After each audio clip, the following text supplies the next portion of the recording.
बिस्मिल्लाहिर्रहमानिर्रहीम। इब्राहिमी अमल او زموږ د مسلمانانو سره خوشحالي قرباني یا لوی اختر چې موږ مسلمانان یې لمانځو. الله جل جلاله موږ ته په کال کې دوه سترې خوشحالۍ راپرباخې کړي چې کوچني او لوی اخترونه دي. اخترونه یوازې د مسلمانانو لپاره د خوشحالۍ ورځې دي، بلکې د بښنې، صدقې او د نیکو اعمالو ترسره کولو ورځې دي. موږ او تاسې ته لازمه ده چې د نورو ورځو په پرتله په دې مبارک ورځو کې د الله جل جلاله زیات عبادت وکړو، د بېوزلو سره مرسته وکړو او په دې خوشحاله ورځو کې د خپلو خپلوانو کره لاړ شو، مینه او ورورګلوي خپره کړو. دا ځل د حجاز ننګرهار مېلمه خپرونه په همدې موضوع بحث لري. په خپرونه کې راسره د مختلفو سیمو مېلمانه دي چې دوی سره د اختر د خوشحالیو ترڅنګ د دوی په اختریزو رواجونو هم غږېږو. سلامونه قدرمنو لیدونکو، هیله لرم ښه به یاست. په لومړي سر کې قدرمنو مېلمنو ته ستړي مه شئ وایم ښه راغلاست. بسم الله الرحمن الرحیم. سلام تاسو ته او ستاسو درنو لیدونکو ته، هیله لرم چې ښه به یاست. بسم الله الرحمن الرحیم. سلام احترامات تاسو ته او ستاسو درنو لیدونکو ته، هیله لرم چې ښه به یاست. سلامونه تاسو ته ستاسو قدرمنو لیدونکو ته، هیله ده چې روغ وو. که لومړۍ پوښتنه داسې وکړم د سلمان ملکزي څخه اختر یعنې څه؟ اختر یعنې د مسلمانانو د خوشحالۍ ورځ او داسې ورځ ده چې ټول مسلمانان په دې ورځ یو بل غېږ کې نیسي، بښنه کوي او د احوال پوښتنې لپاره د یو بل کورونو ته ځي. ښاغلی سهیل، ستاسو له نظره اختر یعنې څه؟ اختر پښتو کلمه ده چې د خوشحالۍ په معنا ده او په دې ورځ مسلمانان خوشحالي کوي. مسلمانان په کال کې دوه اخترونه لري چې کوچني او لوی اختر. ښاغلی مرتضی، ستاسو له نظره اختر یعنې څه؟ د خوشحالۍ هغه ورځ چې ټول مسلمانان ورته د ورځو وختموي. په دې ورځ ټول مسلمانان عیدګاه ته ځي او په ګډه خوشحالۍ لمانځي. نوې او پاکې جامې اغوندي او د خپلو خپلوانو کورونو ته ځي. ملکزی صاحب، ستاسو د اختر لومړۍ ورځ څنګه وي؟ که د سهار له لمانځه تر ماښامه راته کیسه وکړي چې د اختر په لومړۍ ورځ څه کوئ؟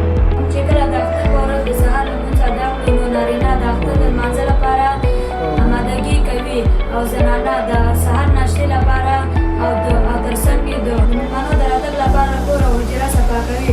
بیا نارینه د سهار ناشته له ځانه سره اخلي او جومات ته ځي. د لمانځه له ادا کولو ټول سره یو ځای هملته په عیدګاه کې د سهار ناشته کوي او بیا هر څوک خپلو کورونو ته د کورنۍ پاتې غړو یعنې زنانو ته د اختر مبارکي ورکولو لپاره کور ته ځي او بیا کشران د مشرانو ته درناوي په خاطر د هغوی کورونو ته ځي او په همدې ترتیب سره تر ماښامه پورې دوام لري. ډېر ښه. ښاغلی سهیل، ستاسو له نظره به څه وي؟ مهرباني وکړئ. زموږ رواج د پخوا وختونو داسې دی چې د اختر په سهار نارینه د اختر د لمانځه لپاره آمادګي نیسي. مطلب حمام کوي، نوې او پاکې جامې اغوندي، ګلبوي استعمالوي او داسې نور. زنانه د کور کارونه او صفایي کوي. نارینه د سهار ناشته په کور کوي او د اختر د لمانځه ادا کولو وروسته په جومات کې د کلیوالو سره اختر مبارکي کوي او بیا له هغه وروسته کور ته ځي او له کورنیو له نورو غړو سره اختر مبارکي کوي او بیا مشران په کور کې د راتلونکو مېلمنو لپاره پاتې کېږي او کشران د نورو مشرانو درناوي او احترام اختر مبارکي لپاره د هغوی کورونو ته ځي او تګ راتګ تر ماښامه دوام لري. ډېره مننه. ښاغلی مرتضی، ستاسو له نظره به څه وي؟ زموږ د اختر ورځ د نورو مسلمانانو په څېر د سهار لمانځه پیل کېږي او د سهار ناشته په کور کوو او بیا جومات ته د اختر لمانځه لپاره ځو.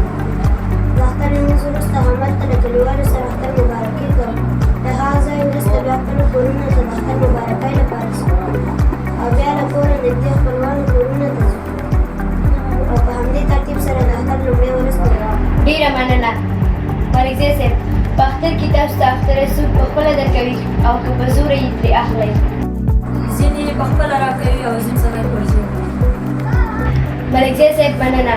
ښاغلی سهیل، تاسو یې ترې څنګه اخلئ؟ څوک یې پخپله درکوي او که په زوره یې ترې اخلئ؟ مور او پلار یې اخترین پخپله خوښه راکوي او لمونځ یې په زوره. ښاغلی سهیل، ډېر ښه. ښاغلی مرتضی، تاسو یې ترې څنګه اخلئ؟ څوک یې پخپله درکوي او که په زوره یې ترې اخلئ؟ ماته چې څوک په خپله خوښه اخترۍ راکړي اخلم. که مور وي، پلار وي او هم وروڼه، خو په زور له چا نه پیسې نه غواړم. ډېره مننه. ملکزی صاحب، درنو لیدونکو ته ستاسو اختریز پیغام څه دی؟ مهرباني وکړئ. درنو لیدونکو ته دا پیغام لرم چې د هر چا سره زړه بدوالی او خفګان لري هغه یوې خواته کوي او په ورین تندي او پوره بښنې سره د یو بل کورونو ته لاړ شي او ماشومانو ته دا پیغام لرم چې په اختر کې د پلاستیکي توپانچو او پټاکیو څخه ځان وساتي تر څو د اختر خوشحالي په خپل ځان او په خپلې کورنۍ په خفګان بدله نه کړي. ډېره مننه. ډېر ښه اغلی سهیل، ستاسو له نظره به څه وي؟ مهرباني وکړئ. د اختر پیغامونه په اړه خو مخکې ورور ښه اشاره وکړه، خو زه به دا ورباندې زیات کړم چې هغه ځوانان چې کرنو ته ځي نو ډېر احتیاط دې وکړي، بې ځایه ونه ګرځي، ترڅو خدای مه کړه د کوم ناوړې پېښې سره مخ نه شي. ډېره مننه. ډېره مننه. ښاغلی مرتضی، ستاسو له نظره به څه وي؟ د نورو پیغامونه خو ډېر خوندور وو. زه په هغه وروڼو او خویندو غږ کوم چې له یو بل سره خفه دي.